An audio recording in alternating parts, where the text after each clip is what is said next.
What must have been the most emotional part of his trip took place here at Cape Coast Castle. This is where enslaved Africans were held before being shipped to the New World, being shipped to America. They were kidnapped from their homes, taken from their villages, ripped from their families. And as soon as they were brought here, the men were separated from the women. The men were forced into this area, the male dungeon. These rooms would hold as many as 1,000 Africans at one time. They're large cavernous rooms. There's really no windows. There's small holes punched in the ceiling for ventilation, but very small. You get a little bit of light, but that's the only light that would be in here.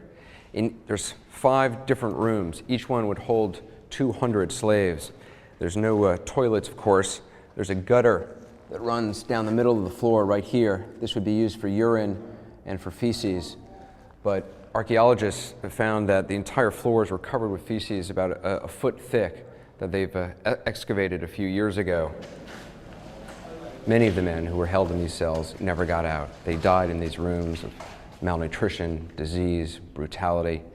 Every day, apparently, a check would be done on who was still living, who had died.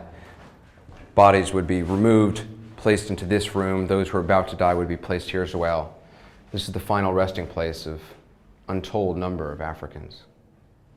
Of course, many of those who were enslaved tried to fight back, tried to escape even once they got here to Cape Coast Castle.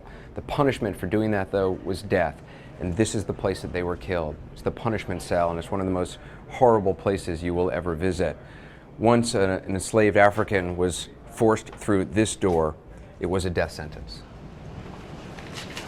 As many as 20 or 30 enslaved Africans would be forced to live in this room until they died. As you can see, there's no light in here except for the light from our camera. There's no windows. These walls are incredibly thick, stone covered with plaster. And what's so eerie about this place is you can still see, look, these are what look like scratch marks. People literally trying to claw their way out. There's even some spots on the floor where markings where people were doing anything they could to dig themselves out. You see a lot of these circular markings. No one's really sure exactly what that is, but they think it's just people who were here just trying to claw out, trying to pass the time.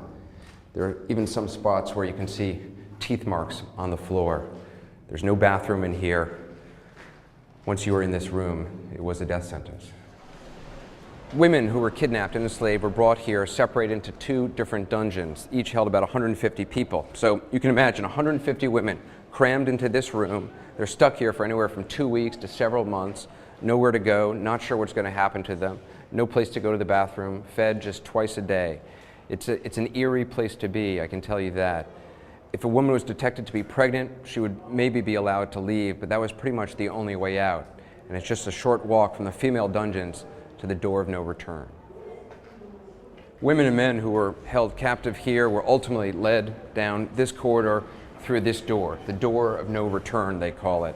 On the other side of the door were slave ships waiting to take them to a life of bondage in the New World and in some cases in America. Many, of course, would never even make it that far. They died on the difficult journey over, their bodies simply tossed overboard. But once they went through this door, they would never set foot in Africa again.